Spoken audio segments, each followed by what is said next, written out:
I'm not being pejorative here. I'm just saying that there's got to be a balance. There's got to be a balance of government involvement. Industry has to have the freedom to innovate. I think we've got both ends of the spectrum here, where no government involvement didn't work. Too much government involvement's unaffordable for us and probably constrains industry too much.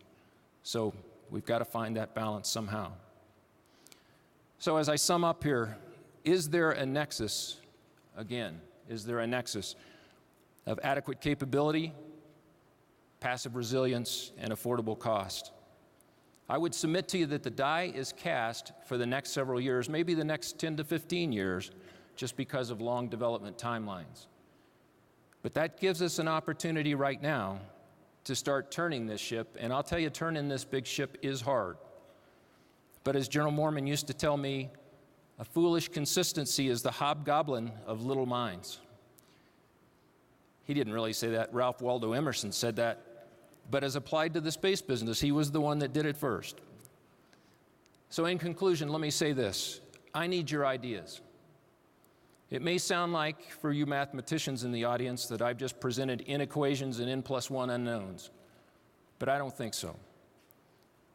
I want to leave you with another quote, this one from George S. Patton, that says, if everybody is thinking alike, then somebody isn't thinking. I'm challenging every audience I speak to help me think about this. I'm absolutely convinced that there are better ways to do the missions we're charged with doing, and that we can find those better ways and fit them within the available budget. I'm going to quote the Rolling Stones, too, because somebody said you can't quote the Rolling Stones and George S. Patton in the same speech, and I'm going to prove you can. They once sang, you can't always get what you want, but if you try sometime, you just might find you get what you need. And I think that's where we need to be, getting what we need in this business. But it's only with the combined talent of industry, the government, academia, our national labs, we're going to find the nexus that we're seeking. Thanks for your attention, and I look forward to your questions. Thank you.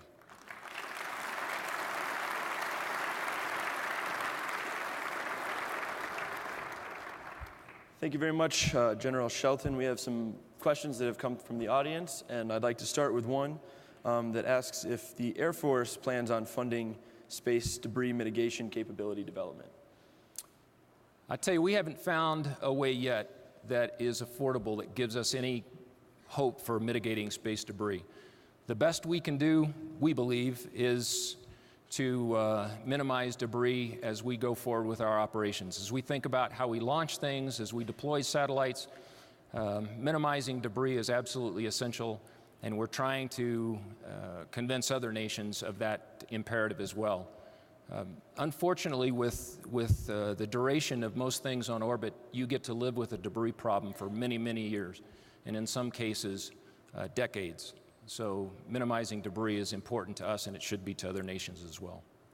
Great, thank you. Another question we had is, with the U.S. Air Force taking DoD corporate ownership of space, what can be done to ensure that requirement equities are best represented for other DoD services? How can the Department of Defense coordinate those efforts? We now have a Defense Space Council that is chaired by the Executive Agent for Space, who also happens to be the Air Force Secretary. But the membership on that Defense Space Council includes all the services. It includes all the major offices, Secretary of Defense offices. And so I think it is a broad representation of all the equities within the department. So I'm convinced from that, as well as the requirements process, which takes you through the joint process each and every time, that we get those service equities protected and the other agencies within the Department of Defense. So I'm very sanguine that we're doing a good job of that. Great.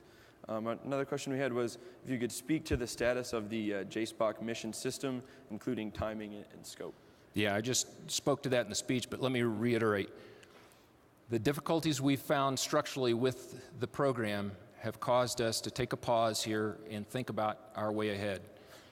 That we are actively working the way ahead right now, and we expect sometime within I would guess within the next few weeks here, that we'll be able to announce a way ahead. Great.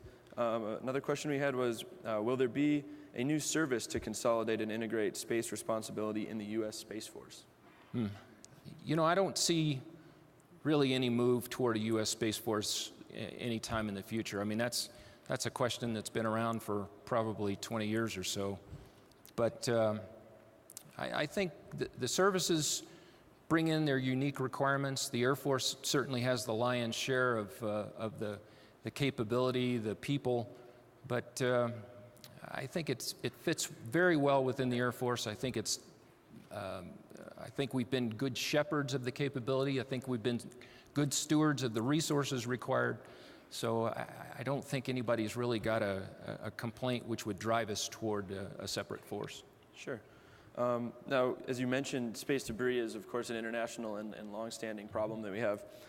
What is your opinion on how the government as a whole should interface, both domestically and internationally, on that topic? Do you think that the Air Force and the Department of Defense are the appropriate lead agency on that, or do you envision a more collaborative effort? Yeah, I think everybody across the entire government and the international space community as well ought to attack this problem with vigor. And you know, you can't do much with what's there already, but you certainly can do a lot about minimizing what's going to be there in the future as we consider how we launch things, the kinds of tests we conduct in space, the kinds of activities that we decide we're going to present, and then finally end-of-life strategies for satellites that move them out of important operational orbits. Great. I know one thing you mentioned in your talk was costs. And we have a question regarding the cost of the EELV program being a big concern, and the audience is curious as what is being done to address the specific launch costs that might be a driver. We're concerned as well. We are very actively working with ULA to get to a better strategy for procuring launch vehicles. What we have proposed is that we would buy a guaranteed block of launch vehicles over a number of years, giving them some consistency so that they can work with their suppliers and understand the business that's coming down the pike. We also want to get better involved with them in understanding their overhead costs and trying to drive some of those overhead costs down. So there's a lot of work going on. In fact, probably over the next 6 months here, we'll have a very concerted effort to do what we can to drive down EELV launch costs. Great. Our next question is with regard to mission assurance, and the audience member recognizes that it's very important, but is curious as to what the best way to control the high costs associated with the fact that our oversight organizations really have no cost or schedule responsibility. Yeah, I understand the question for sure. In fact, a study was done probably about 2 years ago now. If you look at the cost of mission assurance, it is a very small percentage of the cost of the individual satellites that we're talking about. And if you include the satellite and the launch vehicle together, it is just almost minuscule. I mean, when you look at how much money it is in practical terms, to all of us, it looks like a lot of money. But in terms of the overall cost of the program, it's a very, very small cost. And if you took that off and you resulted, the end result was mission failure, that cost looks even cheaper. So you'll see us trying to be more efficient in how we do mission assurance, but we're not going to back off on mission assurance. And in fact, we're looking for ways to become more effective and more efficient at the same time. Great. Our next question has been in the news a little bit lately, and the audience is curious as to what the status is of the LightSquared system and how any possible interference might happen with the GPS system. That's an interesting technical problem for us right now. We're doing some testing, as well as some other groups are doing some testing with actual LightSquared hardware and actual GPS receivers to understand what the interference possibilities might be. We think the results of that will be available in time to support a mid-June decision by the FCC, and we'll let the data speak. As I told some folks yesterday, I have no outcome in mind on this. I just want to get this into the technical realm, let the tests determine a way ahead, and decide what the right way ahead for the United States government is. Great. Another question, something you referred to earlier, wondering how we can characterize the cyber threat specifically to our space ground systems and how they might be uniquely vulnerable. We are always looking carefully at our ground stations, trying to determine how vulnerable they are, both to physical attack and cyber attack as well. And we, not to say that they aren't vulnerable, but we've taken some steps, obviously, that I can't talk about here to make them less vulnerable. It's not, frankly, I worry more about physical attacks at this point than I do on cyber attacks. I have several more questions here. One is specifically, what effect has the 6-month plus budget approval process delay had on your operations, if any? On operations, we haven't been affected at all by the delay. We have been affected in our ability to move forward on some acquisition programs. You know, without the New Start Authority, without the authorization in place and the appropriation in place, we can't move ahead with activity we had planned for this year. So it's definitely an impact on acquisition and operations thus far. We've been able to manage it. Great. Our next question returns us to the space situational awareness realm with a question regarding how space situational awareness and commercial partnerships might be able to be leveraged by your department moving forward kind of as a balanced commercial government approach. I think we've already taken some of those steps, but there's a lot more to be done. We really believe that a sharing of data back and forth between commercial operators and the government can be enhancing for both. We certainly can help with collision avoidance kind of activities. We can certainly help with information sharing about potential threats. Those kinds of things we think are areas that we could really capitalize on. The commercial partnerships become a little difficult for us just in terms of contractual arrangements, liability arrangements, and all that. But I think we can work through those things. It's just a matter of getting all the right folks together and having these discussions. But we're actually very excited about the partnerships that are available to us for the future.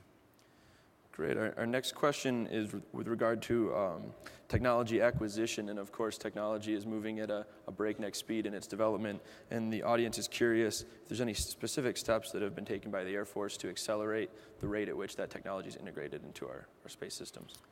We have a very active relationship with the Air Force Research Lab, and we turn to them as our S&T house, if you will, that certainly focuses our S&T work. And so we look to them and have strategic meetings with them every year to define what that year's priorities will be, where the investments will go, the technologies that we need for enabling technologies for things that we've got planned in the future. So I believe, if anybody's looking for who do you turn to for space technology and that kind of work, I would refer you to the Air Force Research Lab because they're doing a lot of great work for us.